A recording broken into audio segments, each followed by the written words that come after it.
Motorland Aragon. Superb start from the middle of that front row by Jack Miller, but it's the dream launch again from the pole man, Pecco Bagnaia. And Bastianini trying to go around the outside of Miller into the first corner, no way through. Alex Espargaro around the outside of the beast, maybe into turn 2, no. But Bagnaia already 8-9 bike lengths clear through the first sector.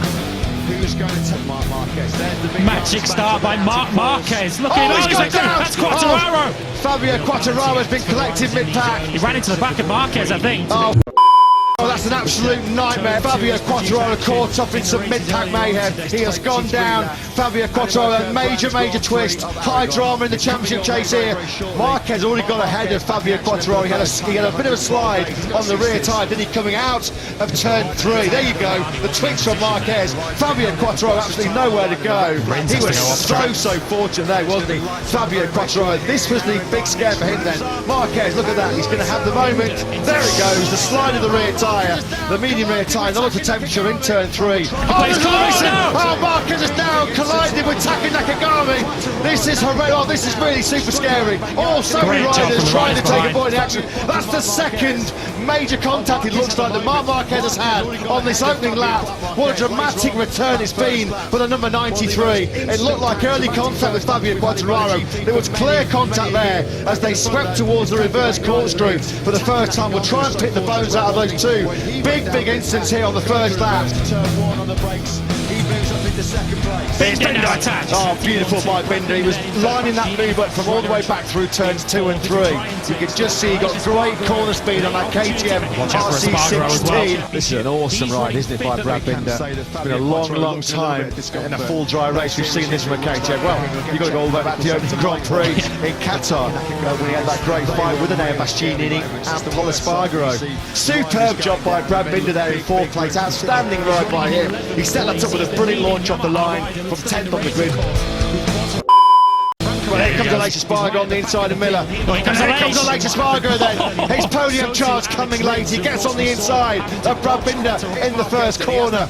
More vital World Championship points being collected here by the Spaniard. So Alex Espargaro now chasing that first podium since before the summer break, all the way back at the Catalan, well, before the Catalan Grand Prix, of course, at Mugello he was last on the podium. Alex Espargaro, it's been a long wait, but what a time this will be to end that wait and get back on the podium. Alex Espargaro does take 3rd place. That's crucial for his World Championship.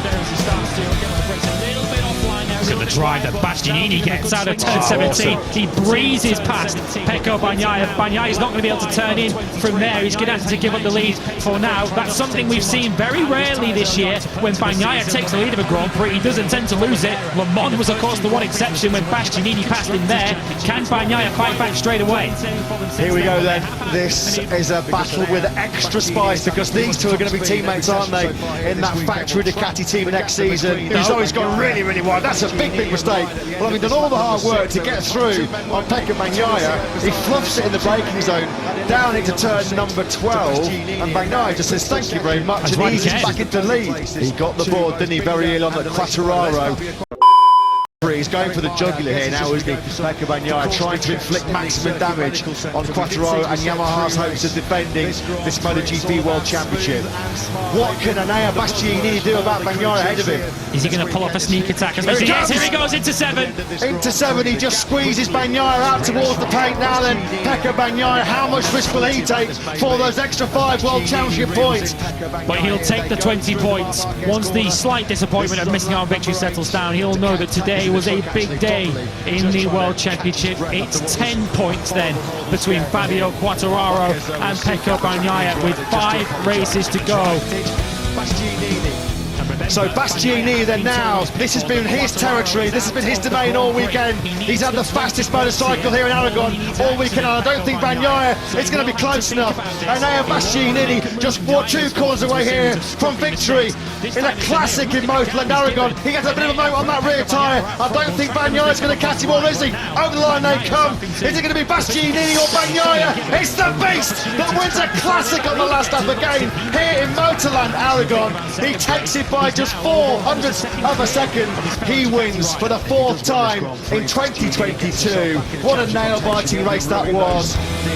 In Portimao, in Mugello, in Bastianini, and...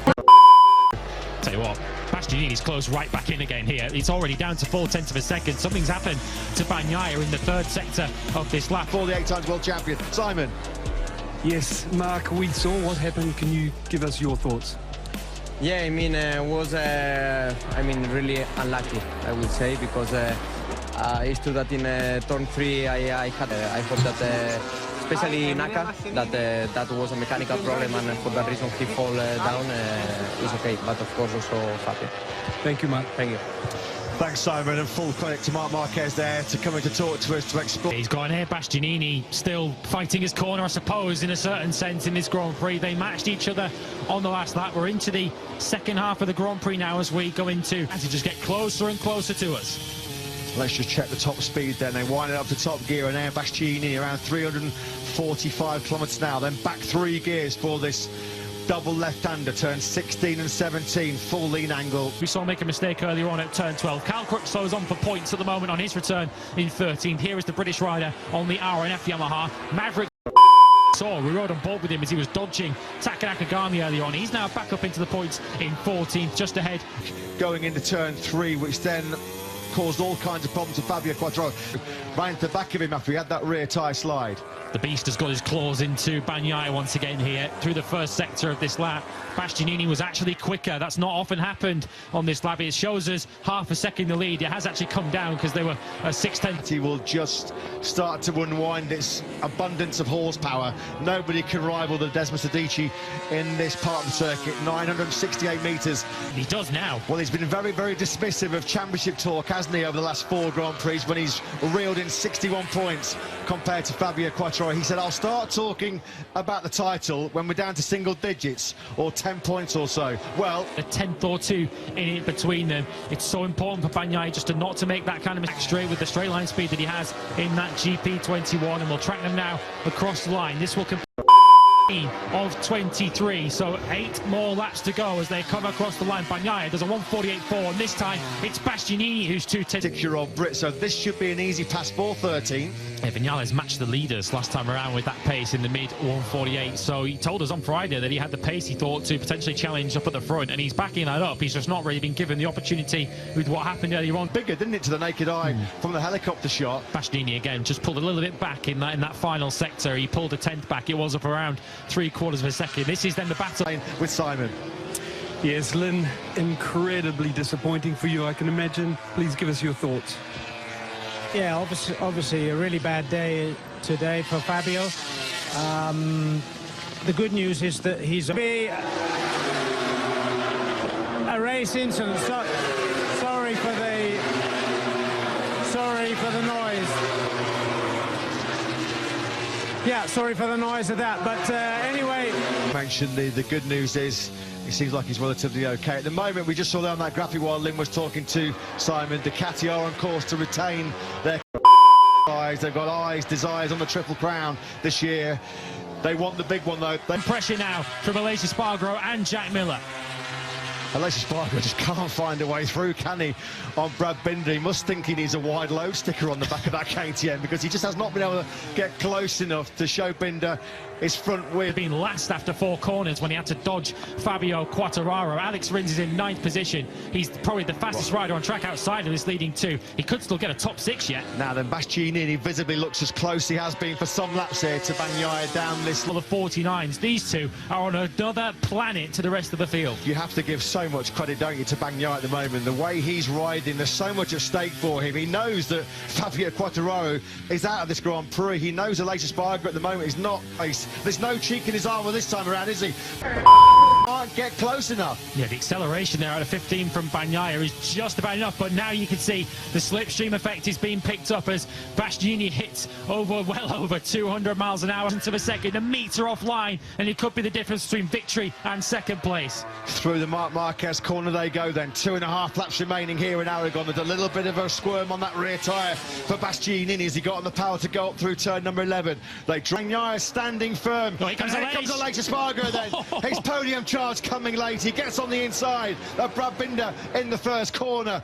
More vital World Championship points being collected here by the Spaniard. He will be within 17 points. Again, it's all about turn 15. Bagnaya's been able to pick up the throttle to perfection coming out of that tight left-hander and get the drive grip, despite the fact that we've got 22 laps now on that rear tyre.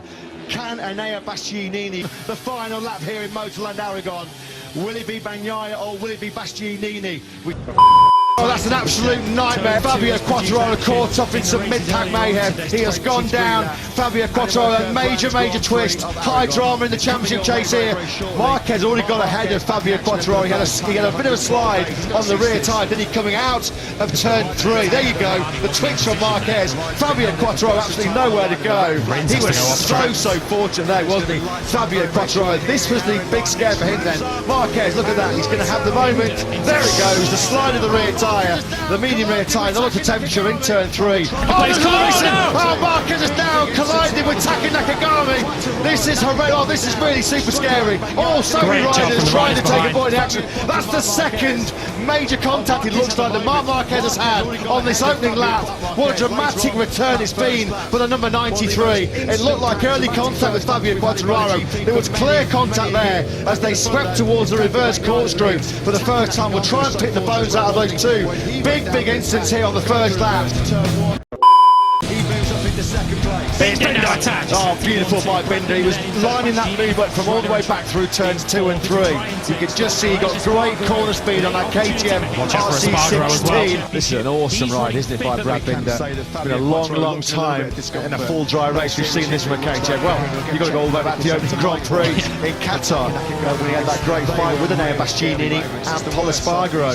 Superb job by Brad Binder there in 4th place. Outstanding ride by him. He set that up with a brilliant launch off the line from 10th on the grid. Well, here comes the late Espargaro on the inside of Miller. Here comes the late Espargaro then. His podium charge coming late. He gets on the inside of Brad Binder in the first corner. More vital World Championship points being collected here by the Spaniard. So Late Espargaro now chasing that first podium since before the summer break, all the way back. Well, before the Catalan Grand Prix, of course, at Mugello he was last on the podium. Late Espargaro, it's been a long wait, but what a time this will be to end that wait and get back on the podium. Late Espargaro does take 3rd place. That's crucial for his World Championship. Look at the drive that Bastianini gets out of turn 17. He breezes past Pecco Bagnaia. Bagnaia is not going to be able to turn in from there. He's going to have to give up the lead for now. That's something we've seen very rarely this year. When Bagnaia takes the lead of a Grand Prix, he doesn't tend to lose it. Le Mans was, of course, the one exception when Bastianini passed him there. Can Bagnaia fight back straight away? This is a battle with extra spice because these two are going to be teammates, aren't they, in that factory Ducati team next season. He's always gone really wide. That's a big mistake.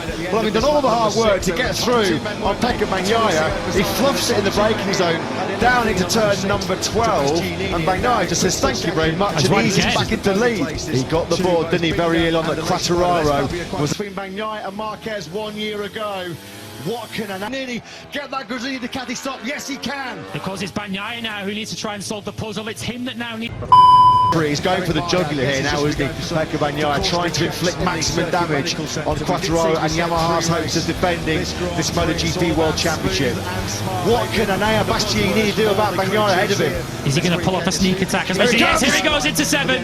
Into 7, he just squeezes Bagnaia out towards the paint now then. Pecco Bagnaia, how much risk will he take for those extra 5 World Championship points? But he'll take the 20 points. Once the slight disappointment of missing out on victory settles down, he'll know that today was a big day in the World Championship. It's 10 points then between Fabio Quartararo and Pecco Bagnaia with 5 races to go.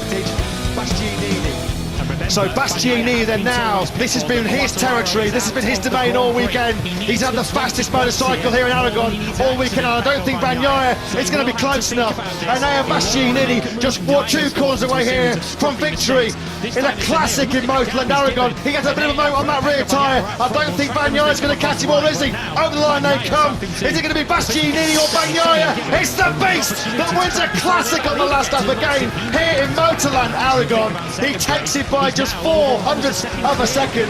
He wins for the 4th time in 2022. What a nail-biting race that was. In Portimao, in Mugello. We rode on board with him as he was dodging Taka Nakagami early on. He's now back up into the points in 14th, just ahead. Going into turn 3, which then caused all kinds of problems to Fabio Quartararo. Right into the back of him after he had that rear tyre slide. The beast has got his claws into Bagnaia once again here through the first sector of this lap. Bastianini was actually quicker. That's not often happened on this lap. It shows us half a second the lead. It has actually come down because they were a 6/10. He will just start to unwind its abundance of horsepower. Nobody can rival the Desmos Adichie in this part of the circuit. 968 metres. He does now. Well, he's been very, very dismissive of championship talk, hasn't he, over the last 4 Grand Prix when he's reeled in 61 points compared to Fabio Quartararo. He said, I'll start talking about the title when we're down to single digits or 10 points or so. Well, a 10th or 2 in it between them. It's so important for Bagnaia just not to make that kind of mistake straight with the straight line speed that he has in that GP. 10-15 and try and attack into the final corner. Bastianini has sort of struggled to match it for the acceleration, but I know Bagnaia.